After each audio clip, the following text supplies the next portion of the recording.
हिंदू मुस्लिम को लड़ाने वाले? कहाँ गए? कहाँ गई गैंग? कहाँ गए वो ह्यूमन राइट्स वाले? अब नहीं तुमको बुरा लग रहा है? टेररिस्ट मरता है तो अभी तक आंदोलन चालू हो जाते तुम्हारे, है ना?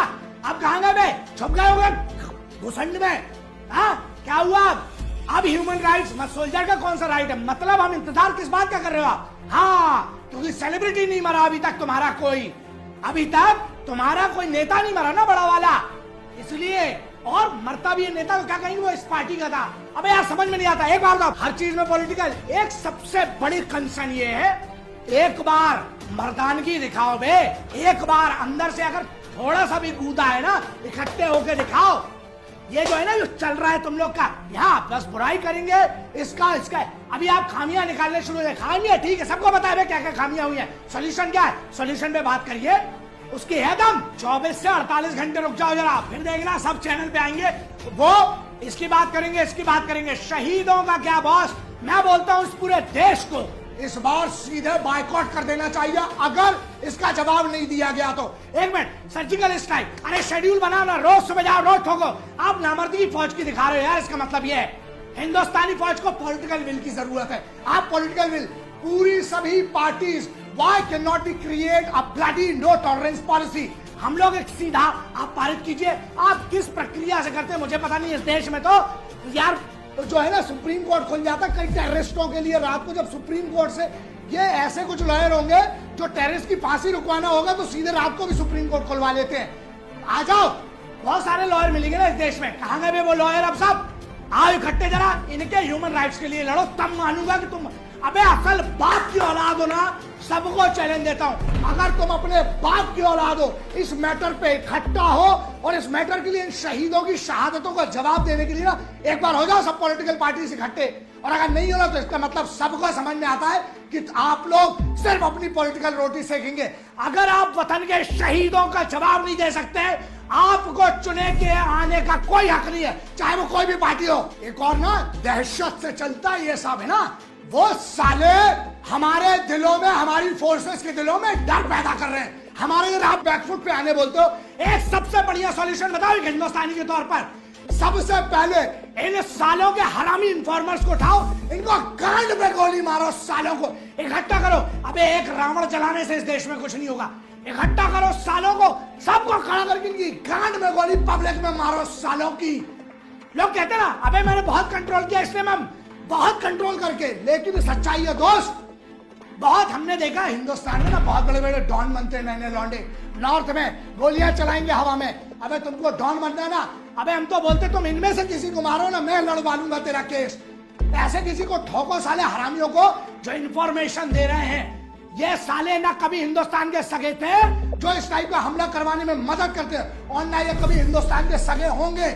इस चीज का साला कोई सॉल्यूशन नहीं है। इन्फॉर्मर्स को उठाओ, चाहे हिंदुस्तान के किसी भी कोने में हो, चाहे पाकिस्तान में हो, जहां ये हमला हुआ है ना उसी जगह खड़ा करके इनको, वही अनंतपुरम में वही खड़ा करके पुलवामा में सालों की गांड में गोली मारो, तब तक जलाओ सालों की जब तक एक नस ना बचे। जब पाकिस्तान के स्कार्दू एयरबेस की हो ही गई है तो थोड़ा वहां के मंत्री और नेताओं की भी बात कर लेते हैं। यहाँ के मंत्री जी हैं फवाद चौधरी, देखिए इन्होंने संसद में बोल रहे हैं, स्टेटमेंट बकायदा दे रहे हैं कि जो पुलवामा में इमरान खान ने कराया वो इमरान खान की बहादुरी थी। मतलब पुलवामा में जो हमारे जवान शहीद हुए हैं, वो सो रहे जवानों के ऊपर जो बम ब्लास्ट कराया गया वहां पर, उनको ये अपनी कामयाबी बता रहे हैं। अरे भाई साहब, कामयाबी देखनी है तो बराबरी में आके लड़ो ना। 1971 नहीं देखे वीडियो देख लेना मेरा, कारगिल नहीं देखा तो देख लीजिए, 1984 नहीं देखे तो देख लीजिए। पाकिस्तानी सांसद सैयद सादिक ने खुलासा किया है कि जब पुलवामा हमला के बाद भारतीय वायुसेना ने बालाकोट पर जो एयर स्ट्राइक किया था, उसके बाद MiG-21 के जो पायलट थे अभिनंदन वर्धमान जी, इनका जब फ्लाइट जब क्रैश हुआ था, जब नीचे उतरे थे तो इनको पाकिस्तानी आर्मी ने पकड़ लिया था। फिर इनका क्या करना है, मतलब इन्हें वापस देना है या नहीं देना है, इसको डिसाइड करने के लिए एक मीटिंग बुलाई गई थी, जिस मीटिंग में थल सेना, वहां के सेना प्रमुख भी थे, विपक्ष के नेता भी थे, लेकिन उस मीटिंग में इमरान खान को नहीं बुलाया गया। इनका कहना था कि भारत कभी भी हमला कर सकता है, इसको जल्दी भेजो। जबकि उनका खुद वहां के सांसद का कहना, हम कहते तो कोई बिलीव नहीं करता, वहां के सांसद का कहना है कि इनके थल सेना प्रमुख के पसीने छूट रहे थे, पैर कांप रहा था कि भारत कब हमला कर देगा। और इन्होंने कहा कि जल्दी निकालो नहीं तो रात 9 बजे हमला कर देगा। इसलिए आपको याद होगा विंग कमांडर अभिनंदन वर्धमान को रात में छोड़ा गया था कि भैया जल्दी जाओ यहाँ पर, वहां पे, वरना हम लोग लोग तो छोड़ते लोग कभी नहीं किसी कीमत पे। और ये बात बहुत अच्छा हुआ आपके लिए, बहुत अच्छा काम किया आप अपने देश के लिए, वरना हम आपको विश्वास नहीं है तो सुन लीजिए। हमारे जो एयर चीफ थे धनोआ साहब, इन्होंने स्पष्ट किया कि अगर वो लोग अभिनंदन वर्धमान को नहीं छोड़ते तो भारतीय वायुसेना जो उसके फॉरवर्ड एयरबेस है, जिसमें पठानकोट आता है, अंबाला एयरबेस आता है, चाहे वो आगरा एयरबेस, जोधपुर एयरबेस या श्रीनगर एयरबेस से, सारे एयरबेस को ready to fight alert mode पे रख दिया गया था। और पाकिस्तानी आर्मी के जो फॉरवर्ड ब्रिगेड है जो पीओके में है तैनात है, उसको तुरंत एकदम फर्स्ट ऑर्डर थे उसको तबाह करने के लिए, क्योंकि पाकिस्तान रेडी नहीं था। और हम लोग तो पहले से रेडी थे, क्योंकि हम लोग करके आए थे सर्जिकल स्ट्राइक, एयर स्ट्राइक में, तो हम लोग पहले रेडी थे।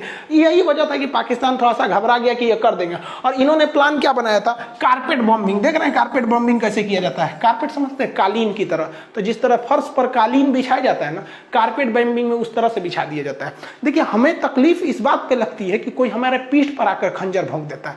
पुलवामा में फौजी आराम से बस में सोए थे, धमाका से उड़ा दिए, ये गलत लगता है ना। अरे भाई मारने का शौक ही है तो खुला ऐलान करिए कि युद्ध करना है, फिर हमारे वीर सैनिक दिखाएंगे कि हम लोग क्या चीज हैं। खैर हमें अपनी सुरक्षा को थोड़ा ध्यान रखना चाहिए, हमारे पास इंटेलिजेंस फेल्योर नहीं होना चाहिए, क्योंकि आप देखेंगे पुलवामा हमला भी हमारी अगर इंटेलिजेंस पहले से रहती तो हम इसे रोक सकते थे।